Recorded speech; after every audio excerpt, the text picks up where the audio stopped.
Well, another day, another tournament. But the story of this tournament begins on somewhat of a somber note. Despite how much training we've been doing leading up to this tournament, the reality of Jiu Jitsu is that your performance comes down to the brief periods of time where you're on the mats, and the difference between victory and defeat can be decided in a matter of seconds. And win or lose, this is why we do it. Here on this channel, we aim to capture and retell the stories that unravel throughout our competitors' jiu-jitsu journeys. And while we're always aiming to win, the reality is, every time we step out on the mats, we face off against somebody on their own path to glory, who is looking to win all the same. And to start the day today, our opponents seem to be steadfast on their path, which led to one of our comp team's worst starts in our channel's history. But it's not just the start. This whole day ends up being an uphill climb for us, where we struggle to keep up with the other gyms who consistently seem to be in better form than us. So we have to accept at this point that we're probably not taking home a team trophy, and switch our focus to stopping the bleeding, and getting our heads back in it to hopefully make something out of the rest of our matches. This is the Vandal Jiu Jitsu YouTube channel, and this is the story of our experience at Grappling Industries. Will we be able to redeem ourselves after this rough start? We've got a steep hill to climb, but this tournament is far from over. We've still got a lot of matches to go. And if you guys like watching these tournament videos and want to see more, let us know by dropping a like and hitting that subscribe button. So to start getting us back on track, Jason has his first match coming up, and he's competing at 170 for the first time, about 15 pounds up from his usual competition weight, and this is the first of his 5 matches he'll have on the day.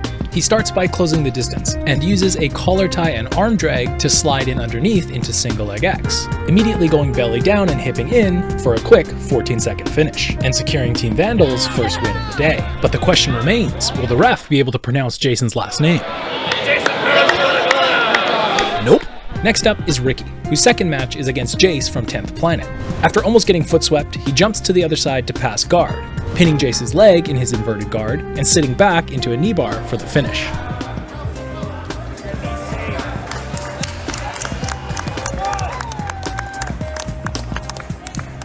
Five minutes later, Abdo has his second match of the day, also against Jace. Abdo takes a note from Ricky's book, using Jace's inversion to extend out and sit back into a knee bar of his own, securing another W by submission. Now it looks like we might be getting back into the swing of things. However, Ricky's got Sukman up next, and if you've been following along with the channel, you'll know Sukman is always a problem. Sukman is really good at launching attacks from bottom. He uses his inversions and long limbs to create submission threats even if he's on the defensive. But not only that, his passing fundamentals combined with a really solid base makes him difficult to deal with as a top passer as well. And in a points-based competition like this one, it makes opponents like Sukman especially deadly. Being constantly under threat of submission by someone who is also patiently playing for positional advantage makes hunting for submissions of your own a lot more risky, because if you don't get it, you'll likely end up getting your guard passed. Like Ricky here, who can't quite get deep enough on the armbar and ends up in bottom north-south. And then side control. And then mount. At this point, Sukman is up 12-0 on points, so Ricky needs to find a way to reverse the position and start looking for a quick submission. So he ends up in this reverse donkey guard before Sukman manages to slide out.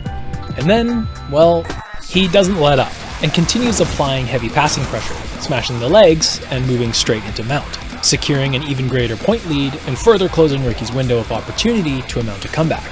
Ricky starts hunting for a knee bar, but Sukman implements one of the most technical movements in jiu-jitsu, the back butt scoop to back take. Ricky obviously didn't see this coming and gets his neck snatched. But with under 30 seconds left, Sukman can't quite get the finish and just controls him from here until time runs out. This brings the team to 3 wins and 5 losses on the day. We're still keeping it close, but Jason loses his next match on points as well, which brings us back to a scary 50% win-to-loss ratio. And with the pressure continuing to build, Brando begins his second match, which ends in a way that prompts an ethics question that we'd like you to discuss in the comment section. If somebody is competing with a visible injury, is it fair game to focus your attacks on that injured limb? I know what we think, but leave your opinion down in the comment section as you watch Brando attack this guy's injured limb.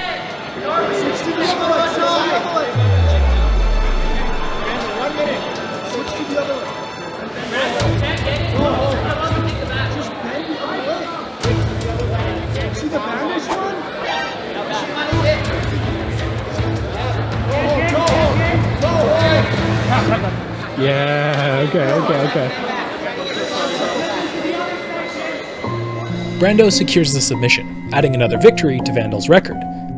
But at what cost? Does the hunger for triumph justify abandoning our morals? The internal conflict brought forth by such a situation makes you wonder, is inflicting pain on others an unavoidable reality of this sport? Are these coaches merely sadistic warlords disguising their appetite for suffering under the guise of mentorship? Meanwhile, maybe it was karma. But Abdo gets f***ed by Ryder, Ricky gets f***ed by Nick, Sahaj gets f***ed by Tanner, and Brando gets f***ed by Dempsey. And Dom, well, he's definitely not happy. I'm sure we'll be hearing from him later. In the meantime, though, Joseph is preparing for his first match, and he's seen chatting with this young competitor who has a story that might give us the motivation to start getting our butts into gear. Good job. So you watched our YouTube videos about a month ago, started training 3 weeks ago, and is competing today for the first time, all because of our YouTube videos. So that's pretty cool. Just 8 months ago, Joseph competed in his first ever jiu-jitsu competition, and it was that video that started the channel. So to hear that it's inspired a new local competitor to start jiu-jitsu is really awesome. And he's been training for 3 weeks, so if you're watching this and still haven't competed, well, what's your excuse? Joe likes to start his matches with a lot of stand-up hand fighting to burn off as much of his energy as possible, in hopes of getting, in this case, a lat drop that Flixel taught us in our last wrestling class. It doesn't happen, but he manages to work this takedown and apply heavy forward pressure looking to pass, which he then uses to take the back. He gets his hooks in and secures the points, and continues trying to work under the chin for a rear naked choke. He doesn't manage to finish the submission, but at this point, Joseph's ass is extremely hot, so in the next scramble, Joseph's opponent backheels his shorts to vent out his stink portal for him. Joseph controls the position for the rest of the round and manages to win on points. And it looks like things might be turning around for Team Vandal after— Okay, now it's time to get serious. If we want to save ourselves from complete embarrassment, we gotta turn up the pace. Luckily for us, we have our heavyweight white belt duo to save the day. For Sahaj's second match, he's up against Shoin from Essential Martial Arts, who puts up a good fight, but Sahaj started racking up points early. He gets to mount and gets an underhook and starts finger walking it up and gets his head to the outside to quickly finish this nasty head and arm triangle. Joseph pulls guard in his second match against Arsal from PTT. He locks in on the Kimura and starts threatening it from half guard, and as Arsal continues to push through, Joseph clears the hand from the hip and gets the finish. Now for Sahaj's final match, he's up against the strongest looking guy in his bracket, who's also incredibly athletic. Sahaj sits to guard and immediately gets leg drag, but manages to retain guard by keeping his knee in. But as he sits up, he gets hit with the same move, but it works this time. Sahaj fights to keep his frames in, almost getting past, but manages to connect with the half guard, where his opponent starts laying down heavy pressure. So Sahaj looks to keep this underhook, and waits for the perfect moment to use his trapped leg to elevate and look for a sweep. He ends up on top and quickly looks to transition to mount. But just as he's about to get through, he gets swept. It's an explosive back and forth, and Sahaj ends up settling for bottom position with a Kimura grip. Now be careful with the Kimura. Watch the Kimura. Watch the Kimura. Now let's see if Sahaj can finish. If Sahaj can get the finish here, it'll secure his silver medal, and maybe save our reputation.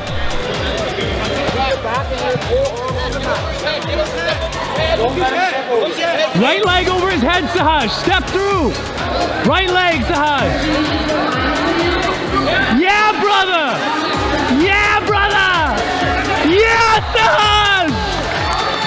Yeah. With that, Sahaj gets the win and a silver medal. And Joseph wins his third match via Kimura again, moving on to his gold medal match coming later. But in the meantime, Jason, who has been waiting an hour and a half since his last match, finally gets back on the mats for the most exciting matches yet. But before that, did you know that we host the craziest live jiu-jitsu events? They're called octets, and we asked some of the previous competitors what they thought to convince you to come to the next one. So what was the vibe like at the octet compared to other competitions you've done? It was, I think, the best competition I've ever been at. The energy, the adrenaline, I've never been so just excited to compete and like in the moment and so hyped. Having all your buddies, all your teammates there cheering you on, yelling, the crowd hyping you up, I mean, incredible. Recommend to anyone. Yes, I was in the first one. Yeah, it was awesome. It was amazing. Everyone's super friendly, super like electrifying. Everyone like has a good time. It's awesome. It's a great vibe. One of the best vibes that I've seen in any of the super shows that I've done. Everybody's there for like a big community. It's great to watch. It's not just a grappling event.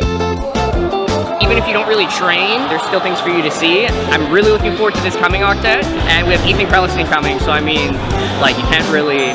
Oh, way better than all the other ones. The production, it's like off the charts. Do you think you're gonna go to octet 3? 1000%. I wouldn't miss it for the world. Yes, I already got my ticket. Of course, I already bought my ticket. Always support octet. With that being said, we have octet 3 coming up August 24th, and it's gonna be the biggest, baddest one yet. We're in a club.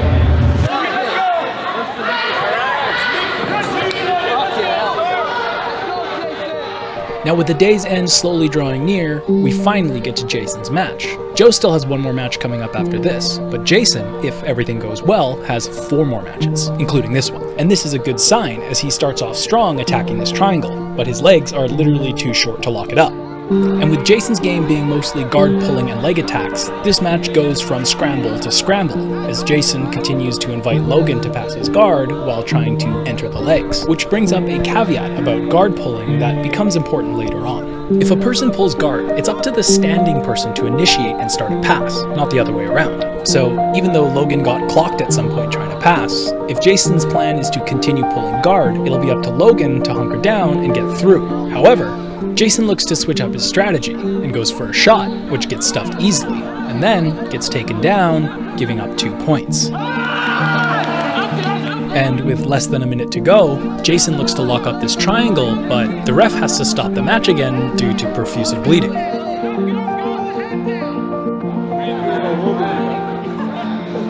I can't decide if this is nasty or just hardcore, but with 55 seconds left, Jason is down 2 points. And this being a round-robin format, every win here counts towards his place on the podium. When the match restarts, Jason pulls guard and needs to sweep and pass, or submit, in order to win. His sweep attempt doesn't work and ends up back in close guard, and starts looking for an arm drag or Kimura as time begins to run out. He can't quite connect with this arm bar as Logan disengages, 12 seconds, you gotta score! And re-enters, passing into side control, securing the match.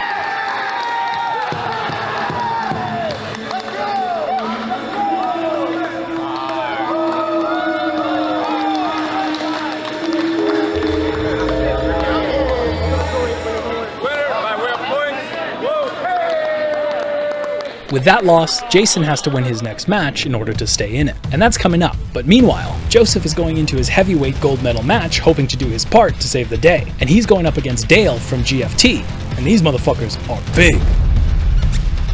They lock arms, and Dale steps through for a trip, catching Joseph off guard, and scores a quick 2 points, ending up in Joe's close guard, where they reset in the center. Joe snatches a Kimura grip and uses it to get on top, eventually working his way to the back, where he releases the Kimura grip and switches to an armbar.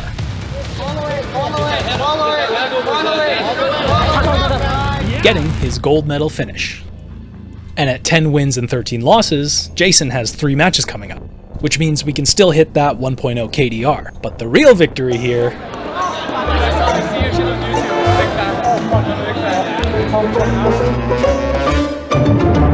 Jason's do-or-die match. At some point after his last match, we learned that the top 4 people in his bracket will be moved to an elimination bracket to decide the podium, and Jason needs a W here in order to secure 4th seed. Now, we've talked about reaping here on the channel before, but we're not going to talk about it today, because Jason is in single leg X with his foot locked up across his opponent's hip line and gets a sweep to start attacking the straight ankle. He uses that leg to apply lateral pressure to his opponent's knee, getting the tap.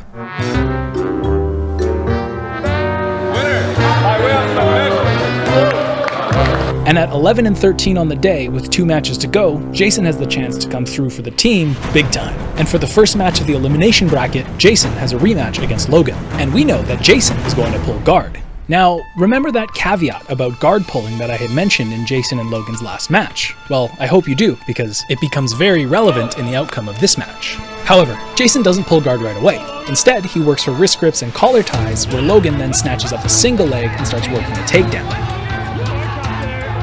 And with that takedown, he's awarded 2 points and takes an early lead. But now Jason has his guard back, and he shoots up for this triangle. You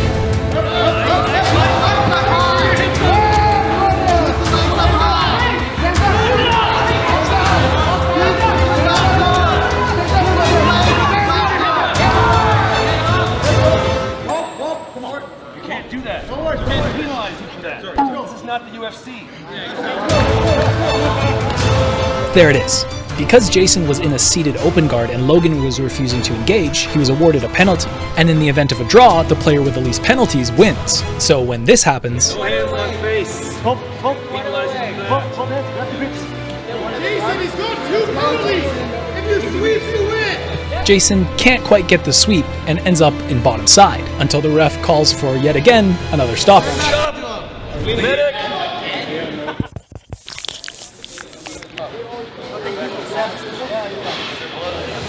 Now Jason is down 5-0 with 49 seconds left and pressures forward, pushing Logan off the mat, and then does so a second time, leaving 33 seconds left on the clock. And then when it happens a third time, Stop. Come here. Here we go. I'm going to penalize you for leaving the mat. Penalty, which means he gets 2.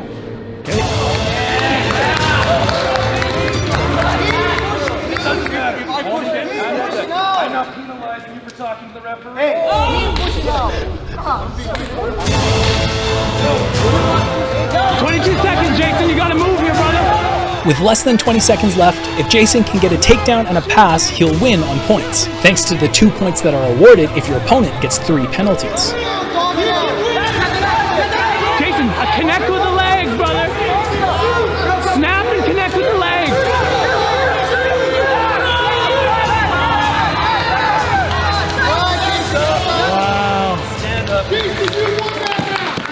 Jason couldn't get it done, but what a way to go out.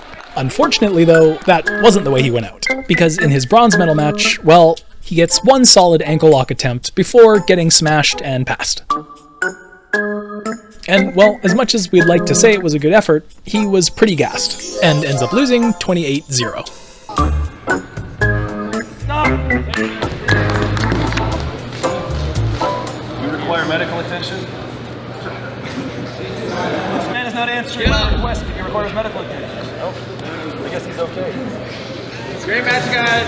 Joseph, over here. Joseph, Arsenal, over here. One, please. Thank you. I'm not going to make it the title, but the alternate title for this is Vandal gets point fucked for 5 hours. And Today wasn't great, but people came up to us telling us that they started Jiu Jitsu because of us, and that they really like the YouTube channel. At least that's a win. We did not sit and repeat. No, we did not sit, submit, repeat. We got fucking point fucked and then repeat.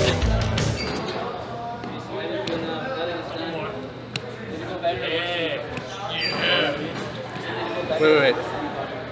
You're pretty great. Are you trying to get like a slap? Yeah, sometimes it's perfect. It says the person trying. I don't know. Not available. Change your number? Still working on it.